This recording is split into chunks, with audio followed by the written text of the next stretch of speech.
I'm Timmy. I'm Justin. I'm Nathan. And this is Three Old Tech Dudes. Cool.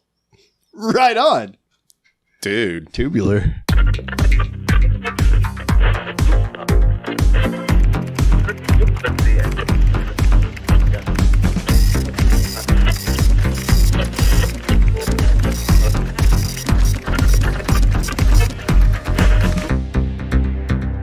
What did we do the other Saturday, Timmy? Well, recently, 3OTD went on the road to a local state park. Sorry. For guys that don't drink, we're pretty strange. That was me on the road. I have had root beer today. Root beer. Recently, the Hoosier Hills Ham Club held a special event station we often hold in conjunction with an Indiana state park, Spring Mill State Park. There is a memorial to the astronaut Virgil I, Gus Grissom, who is from Mitchell, which is near our hometowns regionally here. And coincidentally, Spring Mill is literally right outside of Mitchell. It sure is. Yep. And there's a memorial to Virgil I, known as Gus Grissom. He was one of the three astronauts who was killed in the Apollo 1 launch pad fire in 1967. So the park actually asked us to come out. We've had this special event there outside of that memorial several times. They have a bunch of festivities for what they call Gus Grissom weekend in this case. Yeah. And then they had a special 50th anniversary of the memorial building they have there, which actually has one of the Gemini capsules in it. It's either Mercury or Gemini. I can't remember which one it is. Oh, it's really cool. Is it still like open? And Yeah. like you can. I remember when I was a little kid, Yep, you it's could been there a actually long crawl time. in there and flip the switches. I don't know if you can that's- still crawl in it. It- I no, remember no, what it's it was encased like in that, glass though. now. I do remember when that was. They have it in a glass case. yeah. Yeah, when I was a kid, you could definitely like climb into Yeah, it. I climbed into it. You could punch all the buttons and Oh, flip yeah. all the switches, and it was fun. So It's kind of sad that that's not still like that. I know it, right? I Yeah. think I bet it's you some just little material. brat broke something. It may have been NASA, who it's on honestly- loan from permanently, I think. I think it was starting to Said, deteriorate. Was the problem. It's from the early honestly. 60s, so, or mid 60s. That one's from the early 60s. Like I said, some little brat broke something. Probably in the 80s. Well, that would have been me probably. So, I think isn't that the Unsinkable Molly Brown, which they got renamed maybe. because NASA was like, "You're not naming it." There's a whole story behind that. If you watch Yeah. it, it's actually pretty good. That's when they started having to get their names approved. That's what yeah. happened. Yeah. So, yeah. Yeah. Anyway, I want to show you some scenes from that special event. We'll talk a little bit of how we got it set up. So, enjoy this 3OTD on the road segment.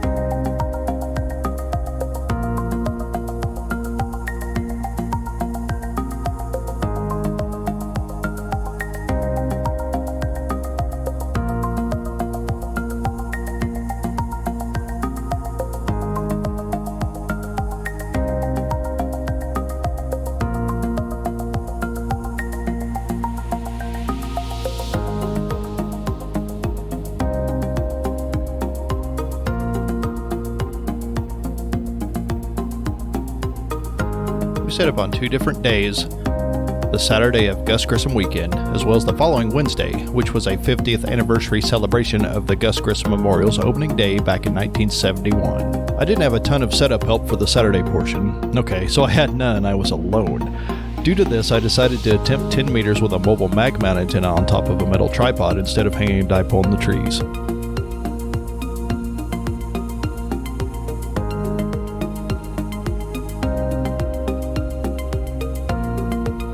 I hoped the tripod would provide enough ground plane for the vertical, and I gave 10 meters a shot.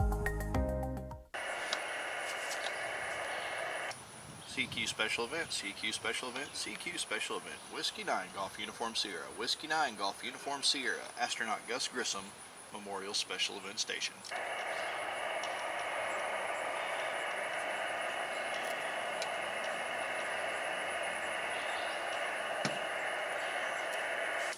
CQ special event, CQ special event, CQ special event. Whiskey 9 Golf Uniform Sierra, Whiskey 9 Golf Uniform Sierra, Astronaut Gus Grissom Special Event Station.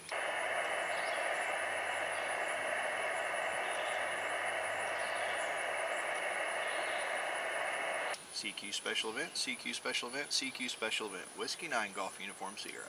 Whiskey 9 Golf. Even though we lacked contacts, the real highlight of this day was getting to talk about ham radio to the general public and spreading goodwill toward the hobby. Hi there. How's it going? Pretty good. Trying to make some ham radio contacts with minimal luck. Oh, yeah. Yeah.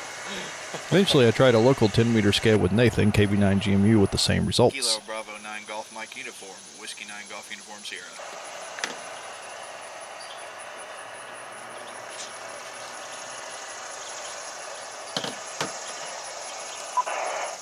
I can hear you in there just barely. Whiskey 9 Golf Uniform Sierra. Oh, goodness. So are they getting more into like having a digital interface to the radio? So yeah. I mean, Oh, look, yeah, this is a small one. It's meant to be kind of a mobile radio, but yeah, it's really nice. You can they make a lot nicer than this today, but yeah, there's. You live around here, or you? Bloomington. Bloomington, okay, yeah.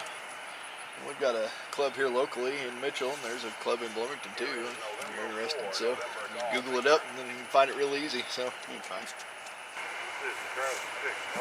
Normally when we think of antenna, we think of something that goes straight up. Yes. And you're talking about something going. Yeah, we hang them horizontally for these low frequency bands, which are. This is called 20 meters. It's a very popular one because it's worldwide all day during the day. So, of course, my antenna's so poor, but it wouldn't surprise me if I had a better antenna to spin the dial and hear people in Europe and the like. And if you're lucky, they speak English. So, but yeah, it's a lot of fun. It's hard to describe ham radio. That's why I have propaganda. But yeah, Alan. There's a lot of horizontal antennas involved, and it's because that polarization will bounce off the atmosphere at these frequencies, whereas radios like this handheld radio or walkie-talkies like you'd normally think of will just go straight out. They'll go right out through the sky and into space, which is useless for most of us. So these lower frequencies will bend as they hit the upper atmosphere and come back down. That's why you're able to talk so far away. It goes over the horizon. So that's why I can hear this guy in the Bahamas. So it's hitting up and coming down 1 or 2 hops because it'll bounce off the ground and go back up. So it's fascinating. What's the farthest that I have ever, using a digital mode, I have made a contact with a guy in New Zealand. We hang out on like this 2-meter band because that's something you can use with a handheld radio, and we have a repeater up in, well, it's about a few miles away from here. You know, you can. KB9GMU, KB9SNL. See if my friend Nathan's on there. There you are. Yeah, I can hear you all by W9GUS. So this is up on Raritan Hill, up by the Red Auction. I counted day one successful even without contact, so several people who had only heard of ham radio got to learn more about it hands-on and in person. That next Wednesday, I had Greg, KD9MUG of YouTube channel, Shacking Off, there to help. We ended up hanging an off-center fed dipole for 20 meters in the trees. What you doing, Shacking Greg? Just doing a little shacking off. Shacking off in the outdoors. That's right. Are you recording? No shame at all. Whiskey 9 Golf Uniform Sierra.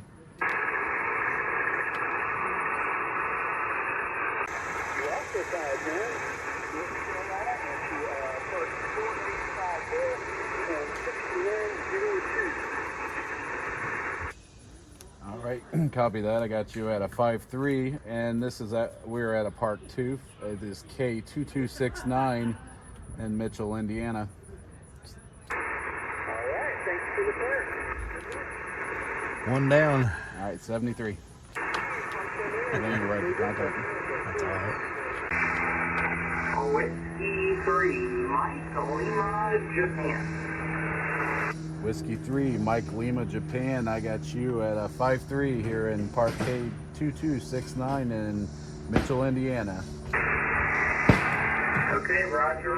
You're 5-4, 54, into New York. Thank you. All right, 73. Thanks for the contact. And CQ Parks on the air. CQ Parks on the air. This is Whiskey 9 Golf Uniform Sierra calling CQ Parks on the air. KB5, Bravo Alpha. KB5 Bravo Alpha, I got you at a 5-7 here at Park K2269 in Mitchell, Indiana.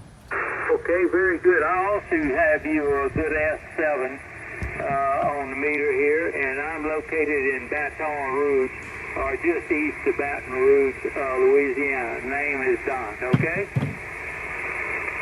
All right, QSL, thanks for the contact. 73, buddy. Okay, take care. 20's up and down. We're getting a few here and there. So far, so good. CQ Parks on the air, CQ Parks on the air, CQ Parks on the air. This is Whiskey 9 Golf Uniform Sierra calling CQ from Park K2269 in Mitchell, Indiana, calling CQ. Kilo 2, Mike Alpha Bravo. Kilo 2, Mike Alpha Bravo. I got you a 5-7 here at Park K2269 at Spring Mill State Park in Indiana. Roger that. Have you also 5x7, Southwest Missouri. 73, have yourself a great day. 73, thanks for the contact. This is Whiskey 9 Golf Uniform Sierra. Okay. Well, that was interesting. Did you guys enjoy that? Indeed. Sure you did. Sure. It's time for Echoes from the Asylum. Your mic. Sorry. Are you gonna add a That neat little segment echo? of the show. Are you gonna add a neat little echo there? I don't care enough. Oh, I can do that. Echoes. So this is the segment of the show where Nathan and Justin distract me every chance I get while I read from my show map. And I wouldn't do that. We look at a couple of comments from you, the viewers. So if you have something you might want to see featured on the channel, just put her down there in the little box. And that little talking to the box. bleep, bleep, bleep bleep down box. there Bleep into it the down there. and the electro-digital comment There you go. majig there. And we don't not watch Vice Grip we'll, Garage at all. we- We can't we'll have go a in video now without referencing No, that's right. Derek from Vice Grip. So can a guy just no anyway. So this what we got this week? We got a comment from Dan Evans, K9ZF. He's another guy we've met in person. He watches about every video, so we appreciate that, Dan. He comments on the TYT TH9000D 222 megahertz ham radio, the unboxing quick overview, and owner's manual laughs. I apparently like really long titles. He comments, I have one of the Alexian tri-banders in my truck. Also have an Alinco DR235 at home, but no antennas up at the moment. Those are pricey if you look those up. I don't know why they think those are worth so much. Alinco. Somewhere I have an old 222 transverter I used for weak signal work back when I was doing the VHF contest rover thing. Hope to do that again someday.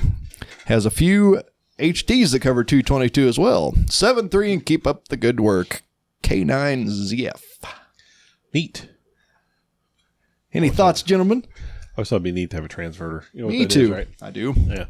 So transverter is if you have, let's say, a 2 meter all mode and you want to be on 220, you could buy a transverter that just and it's kind of like turns your normal radio into basically the IF section of the receiver. For those of you who are crazy enough to understand it, but allows one radio to effectively be a different band, and that's actually pretty neat.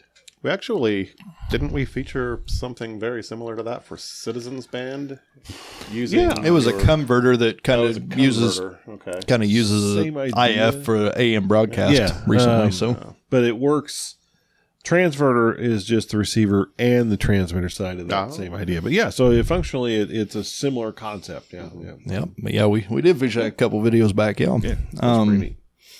Those were really popular back in the day when radios were really hard to get and kind of expensive, and you typically had to build one. Yeah.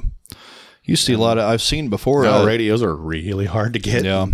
I've seen a lot of transverters that work with 10 meters as the input side, which makes sense to me. Well, it's, both directions, but generally you're operating your 10 meter radio to use these other bands. So, yeah.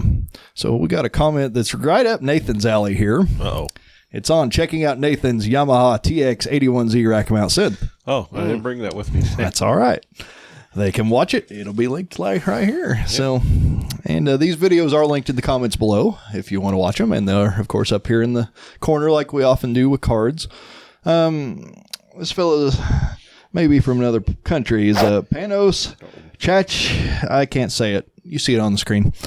TX81Z is a nice classic synth, and the lately bass patch must have been the most used preset throughout all genres, all these decades that it was released. In 16th notes, I used to compose some euphoric trance back then in the early 2000s. Fun. But this is only a fraction about what I can do because it has the sound potential that a DX7 does not have, like being multi-timbral or getting other op types other than sine waves only. Thanks for remembering this late 80s gem. I own both TX81Z and a DX7 MK1, and I think one completes the other in a way. Yep, and I have both those as well.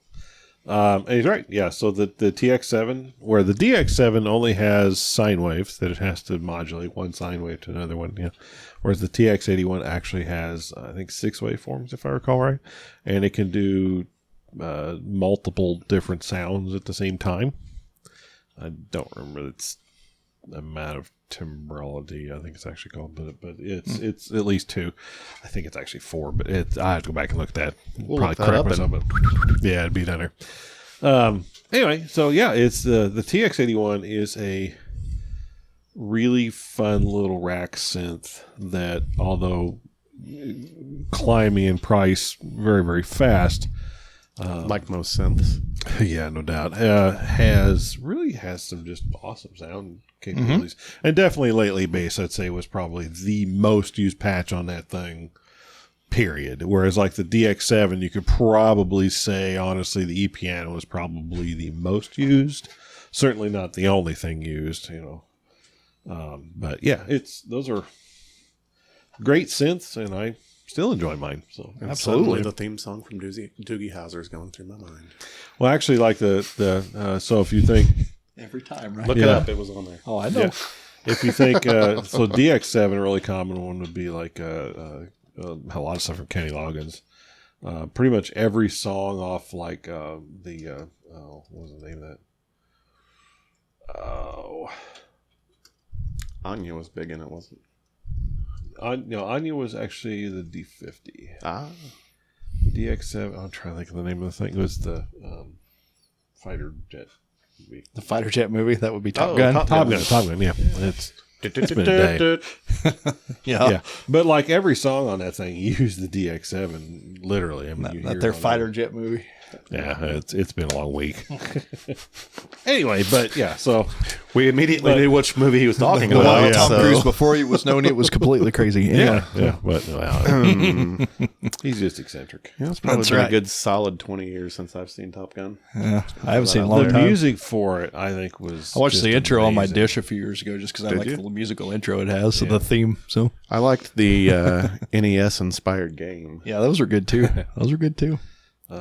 Yeah, but that was, so much of the music from that came off the DX. Oh, yeah. And then later on, the TX was used in, so much music through really, even up to today. You still hear, like, lately bass used a lot. Oh, yeah. It's a good sound. I like it. It's an awesome bass sound. It really is. So, I mean, it's one of those, it's a lot of fun. Oh, yeah. Indeed. Well, I think that does it for this week's Echoes from the Asylum. Thanks for your comments. Again, put some below. Yep. Never know when it'll show up on the channel. That takes us to Welcome to the Waves. Who are we welcoming this week? Welcome to the Waves. We're welcoming New Ham to the Hobby, and we are welcoming a fellow named Win Maynard II. That is KJ7ZUV, Kilo Japan 7 Zulu Uniform Victor from Olympia, Washington. He tested straight to General recently, so from nothing to General, so you can't beat that. Fancy. Yeah. If you have a new ham that you'd like us to recognize, send that over to the dudes at 3oldtechdudes.com or message us via our Facebook page. Yep. We'll be glad to get them in there. Absolutely. Especially if you've got a little background on them. So. Yep. Cool. Well, fellas, I think that does it for this round. All right. All right? Yeah, I think so. I'm Timmy. I'm Justin. I'm Nathan. And this is 3 Old Tech Dudes. Thanks for hanging out with us here on 3 Old Tech Dudes. Please subscribe to us here on YouTube for more tech old and new, tinkering at the workbench, repairs, ham radio, electronics, computers, and more. Please like this video and share 3OTD with your friends to help us grow the channel. We tweet at 3 Old Tech Dudes 1 on Twitter, and you can keep up with us on Facebook. Just search for 3OTD and look for our logo. Thanks so much for watching.